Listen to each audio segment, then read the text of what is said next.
The avoidant wants nothing more in this world than to feel loved by you. But here's the sad truth. You know the avoidant loves you right. Deep in their guarded heart, beneath all the walls and protective mechanisms, they love you with an intensity that terrifies them. Their love isn't the problem. It's actually what scares them most. The depth of their feelings for you triggers every defense system they've built to survive emotional pain, creating the tragic paradox where their love becomes the very thing that drives them to sabotage what they want most. The love behind the walls. Their love for you is real and profound, but it's buried under layers of trauma that tell them love equals danger. Every time they feel themselves falling deeper, their wounded psyche interprets those feelings as a threat to their survival. They're not avoiding you because they don't care.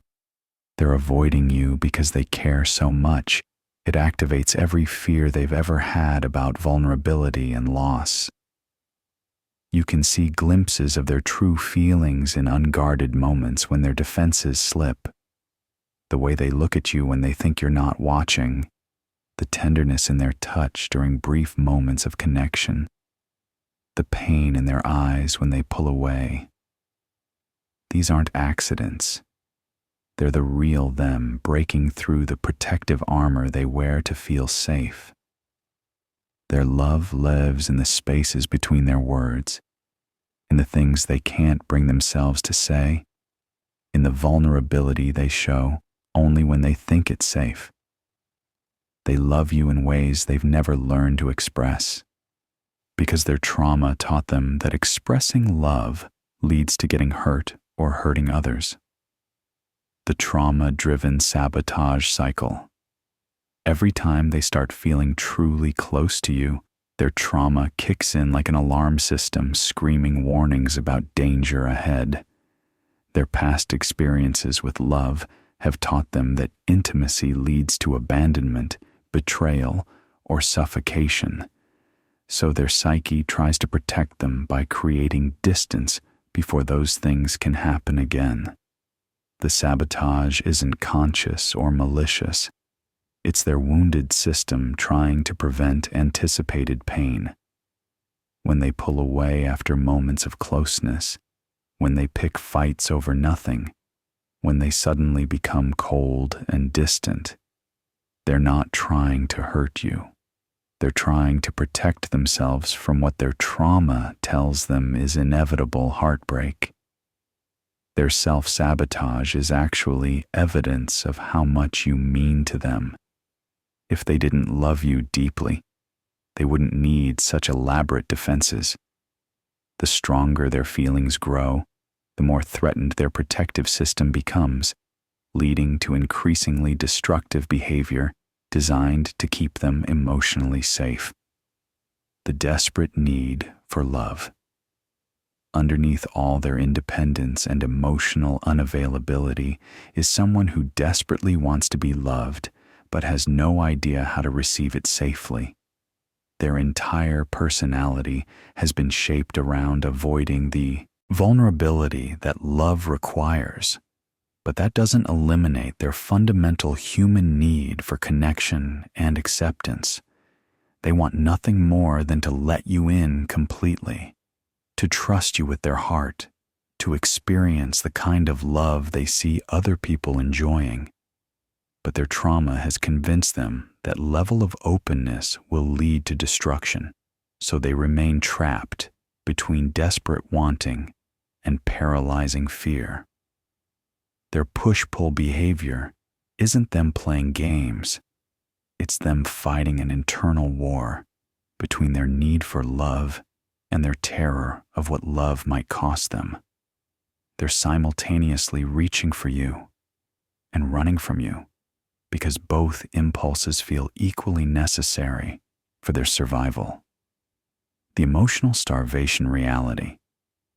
Avoidants live in a state of chronic emotional starvation while being surrounded by the very nourishment they need. They can see love, feel love, and recognize love, but their system won't let them fully digest it because it's been programmed to treat emotional intimacy as poison rather than sustenance. They love you, but they can't let themselves be loved by you in return. This creates a heartbreaking dynamic where they're dying of thirst while refusing to drink from the well you're offering them. They want your love desperately, but can only accept it in small, manageable doses that don't threaten their defensive structure. The tragedy is that their starvation makes them need your love even more intensely, but their fear makes them reject it even more forcefully. They're caught in a cycle where the very thing they need most is the thing they're most afraid to receive. The protective system override. Their love for you exists in constant conflict with their protective mechanisms. Every tender feeling gets immediately countered by a fear response.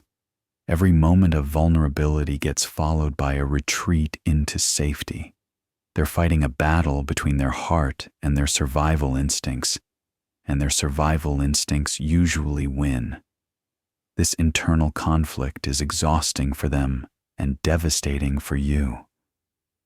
They want to choose love, but their trauma responses are stronger than their conscious desires. They're not choosing their fears over you. They're being overwhelmed by psychological programming that's designed to keep them alive, but is actually keeping them emotionally dead.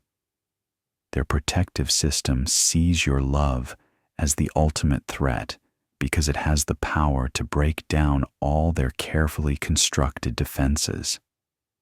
The more genuine and consistent your love is, the more their system fights to reject it before it can do the damage of making them vulnerable. The heartbreaking reality check. Here's the truth that's hard to swallow.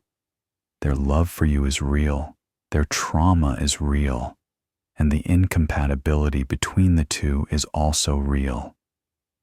You can't love someone enough to heal their trauma, and they can't want your love enough to overcome their programming without doing serious therapeutic work. The cruel reality is that loving someone who's trapped in avoidant patterns often means accepting that love isn't enough. Their feelings for you might be genuine and deep, but their capacity to engage with those feelings in a healthy way is severely limited by damage they haven't learned to repair. Most of the time, these relationships don't work out because the trauma wins over the love. The avoidant continues to sabotage what they want most, and the partner eventually realizes they can't save someone who won't save themselves. The love was real, but it wasn't sustainable. The self-preservation choice.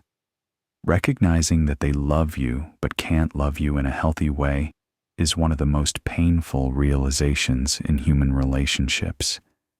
It means accepting that love alone isn't enough to bridge the gap between what you both want and what they're capable of providing. Destroying your peace of mind trying to convince someone to accept the love they're desperately seeking, but actively rejecting, isn't noble. It's self-destructive. You can't heal their trauma for them, and you can't force them to choose love over fear.